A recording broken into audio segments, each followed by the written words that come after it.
Good morning, fellow lawn friends, lawn royalty, if you will. Hope you're doing good. We're just sitting on the front porch enjoying a cup of coffee. It's like 58 degrees. There's a slight autumn chill in the air. I got a few things I want to do today that are not necessarily related to the grass and more related to the perennials and stuff like that. And I'm just going to kind of do a little bit of trimming. I might prune my rose bushes one more time and see if I can. I got some buds that want to bloom, so I might see if I can push one more bloom. This will be like the fourth bloom if they bloom. So I got that morning Kathy voice going on over better. But yeah, so this is the time of the year where we're officially into fall. You are gonna start seeing your annual flowers starting to check out, and you got to make that decision. Am I gonna leave them or am I gonna yank them? Am I gonna put in mums and kale or cabbage for some fall decor, if you will? Am I going to leave everything just bare dirt? So it's basically the time of the year where you got to start making some decisions. You got to decide what you're going to do with your lawn. You're going to decide what perennials you're going to cut down and what you're going to keep. You're going to decide what you're going to do with your annuals. You're going to decide if you're going to plant mums. You're going to decide if you are going to how much you're going to fertilize. If you're going to do any renovation to your lawn, any overseeding. And that's the point I'm at with my project lawn across the street. Let me flip you around real quick. Her lawn is looking good over there, but she has some bare spots where she sprayed crabgrass. So it would never be a burn it down with glyphosate situation. I wouldn't do that anyways, because I feel like you expose too many sleeping seeds that have not had a chance to germinate because of a cover, and then you kill the cover and they grow. That's a different topic for a different video. But so I'd have to decide, do I want to scalp that and overseed it or what? I mean, you can see my turf is looking good. Oh, what is on my hand? That's gross. Mine's looking good, and I don't need to do any overseeding or anything. So in my case, I'm going to start bombing it with nitrogen.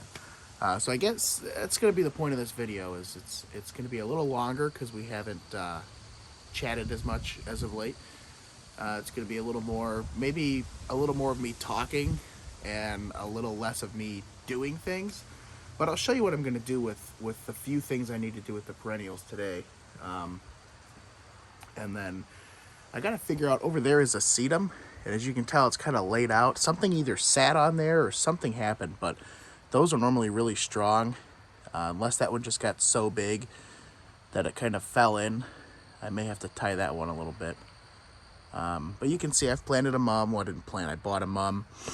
You know what? Let's take a walk. And I'll show you guys what I mean with annuals starting to check out. So your annuals, for those of you who don't know, an annual is a flower that you plant annually. You plant it once a year. It grows for the 3-4 month growing season wherever you're at, and then it just checks out and dies for the winter. You will get some freak occasions where an annual will grow perennially, meaning it will come back every single year. And in my case, this snapdragon, this is its second year. I had snapdragons planted in this whiskey barrel planter, and they must have crapped out some seeds, and it's going strong. So these were zinnias.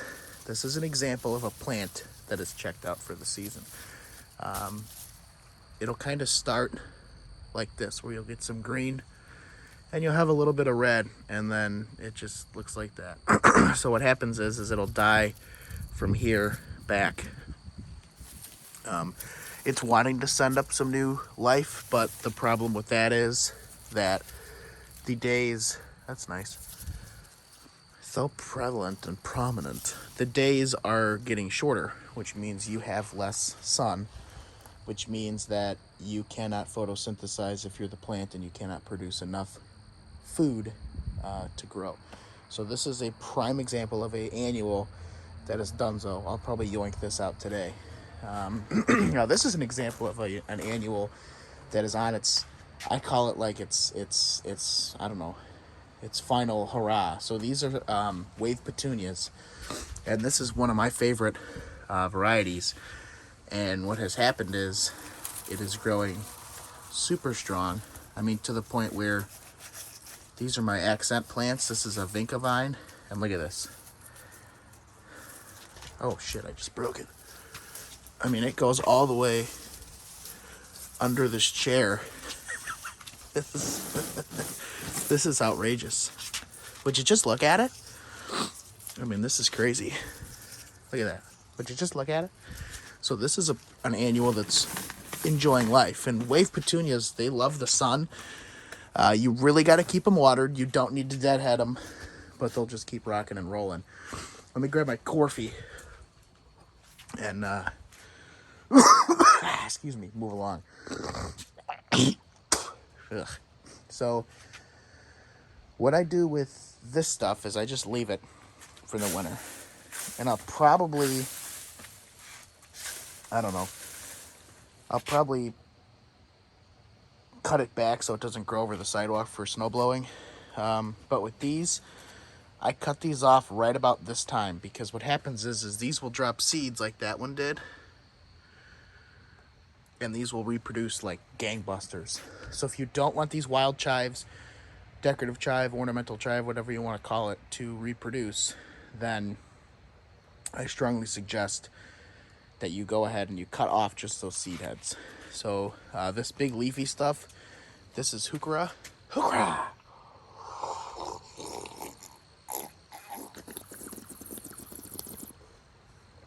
ASMR. And that's what they call an evergreen. Not like your evergreen trees that are back there, not like your pines, but they stay up all year for winter interest, and they'll change colors with the seasons. They'll go from a red to an orangey rust to a green, kind of to a yellow, and it cycles that way. So here's more chives. This stuff is like a blue star or something or the other. I'll probably cut that down. These were bearded iris, and I try to wait until these harden all the way off where they're brown all the way down, and then I cut them way at the base to where there's only about much showing. And here's another example of a annual that's checking out. These were dragon wing begonias, and they got huge, and at one point they were so thick and prolific that you couldn't even see this hook in the middle, but you can see them now. They're starting to check out. They're losing leaves, which means they have nothing to photosynthesize with, which means they'll start to croak out and they're done for. So these baskets are probably going to go away. I don't know what this yellow stuff is, but it grows like crazy and I love it. It was a slow grower this year. It took longer to get going, but you know, then it came through. So I did plant a creeping phlox down here, which is a perennial, so that will stay. That's down behind the tiki guy down there. This canna, these are tropical canna lilies. That's the bigger version of it. These things actually grew. That one grew out of a seed, which is extremely rare for where I live because it gets so cold. The only thing I can think of is that between the mulch and the concrete, there was some insulation there, and it grew up at the end of the summer. So these are sun patience and lantana. These are heat, full sun loving plants, at least the lantana is, but the sun patience will do good in sun or shade, and they're still doing okay. So when I talk about making that decision of what you want to do, my decision is going to be I'm leaving these two pots because they still look really good. Sorry about all that mess. I just put new lights up in the garage, and I'm going to probably leave this stuff because it still looks nice. You can see some of these are starting to check out, but I'm going to cut the heads off of those chives. I'm going to prune the roses, and I'm going to leave those sedums over there because those stay up all winter long, and they provide what we call winter interest, meaning they're up and they look nice over the winter. And I'm going to pull out those zinnias. So I'll show you what I do with the chives real quick, and then I'll show you what I do with the roses. And this could be one of those videos where it ends here or it keeps going. So I don't want to sign off just yet because I might mow today, I might water today. I don't know what the day's going to bring. So like I said, it's going to be a long one, so just enjoy, and we'll see you in a little while, boys and girls. So on these, just give it a little snip like this. Just cut those off. Little tip is to have a bucket with you. just to make it easier on yourself. Then you can just go dump it. Buckets are easier to maneuver than bags. I like to just kind of grab them in bunches. Watch your fingers, obviously. You don't have to keep the cuts all that even because they're done blooming for the year. Hope you like the smell of onions, because that's what these things smell like. And make sure you look for any little guys that are down below. And again, if you want them to spread, then by all means, leave the seed heads or the, seed heads on them. And that's just what they'll do. I don't want them to spread because I've already got a few that were popping up randomly. And when I first moved into this house, I didn't know anything about what was planted. I did research. I talked to some friends that had perennials, a couple gardeners that are really into that sort of thing, and I was able to get some answers. So I didn't know that I was supposed to cut the heads off if I didn't want them to reproduce. So lo and behold, over a couple years of not doing that, oh my God, look at all this oxalis. After years of not doing that, then I ended up with some bastard plants, we'll call them. So, gosh, this oxalis is just, every year I add new mulch, or every time I add new mulch, I end up with a nice oxalis, or oxalis, whatever you want to call it, what have you, crop. Don't burn this stuff. It'll send out 8 million seeds and you'll be screwed. So this is what you want to do with your chives, and then you can make that decision if you want to leave them up for the winter or cut them down. I like to leave perennials because it provides some cover for the next year, and then in the spring, when you start seeing new life, you pull off all the dead stuff. So that's what you do with your chives.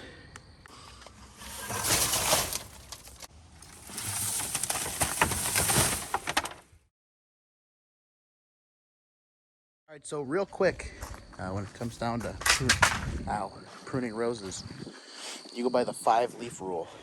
So you find a spent bloom. Well, it's kind of a shitty one. Let's see. Yeah, this one will work for all intents and purposes. You want to look for, go from the bloom, go to where there's 5 leaves. So this one just finished, but you see how there's 5 leaves? Boom. So now you'd go down here. 1, 2, 3, 4, 5. You'd cut just above it, and in theory, another one should pop up. So follow the 5-leaf rule, and you will not go wrong. Like I said, this is like the 3rd bloom of all of these. As you can tell by the time lapse, I pulled out the zinnias, and that's about all I'm going to do for now. So, and another tip, if you have a whiskey barrel planter, these are real oak wood, and they will dry out, and they will shrink and come out of those steel bands. So I'm going to wet this pot down because everything's dry, and soak it and get that wood to swell back up and stay tight in those bands. So otherwise you'll lose your whole pot. These I'm going to leave up. Probably going to prune these back equal with the ledge here, to keep that looking nice. And that's about all I'm going to do for this morning. So we'll see you in a little while. Thanks for joining me. That's as much as I'm going to get done today. Bears are playing. I got something to do this morning. So I just wanted to get your mind moving. I wanted to titillate your brain and start thinking, what do I need to do to my lawn and landscape to get ready for winter as we near the end of the growing season for the northern part of the U.S. And just real quick, I found something really interesting. I preach and preach and preach about how a thick stand of turf is your best defense against pests, whether it be fungicide or a fungus pest, a rodent pest, a weed, whatever your pest is that is going after your crop, which is turf grass. Just like how farmers manage their crops with herbicides and whatnot and fungicides, and they spray for aphids, and they do different things for different measures to clear up their issues. And I always say a thick grass crop is your best defense. And let me show you something that describes that the best. So my downspouts are plumbed into underground drains that go into pop-ups. Pop-up emitters is what they're actually called.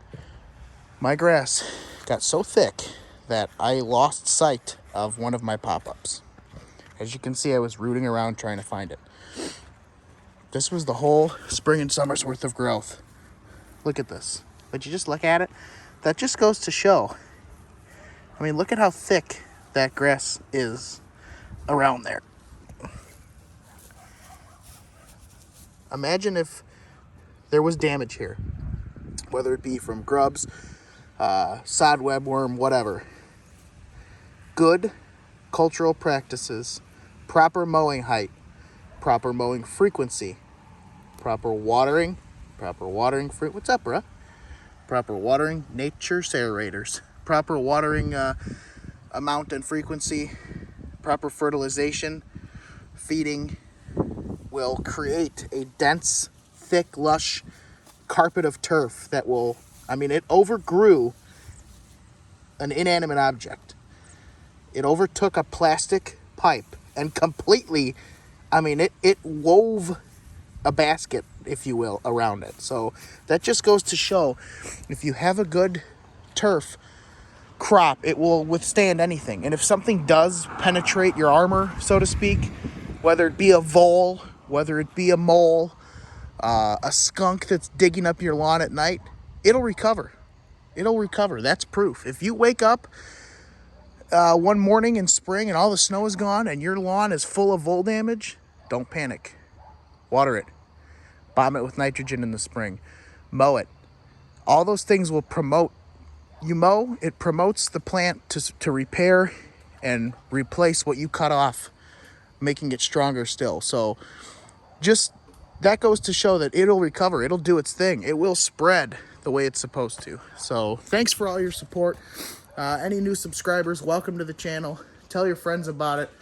Again, I'm not here to mansplain things to you. I'm just here to be somebody you can relate to and give you solid advice. And you don't have to do it the way I tell you, but it's a good way. So with all that jibber jabber, do something in the lawn, even if it's wrong, and we'll see ya.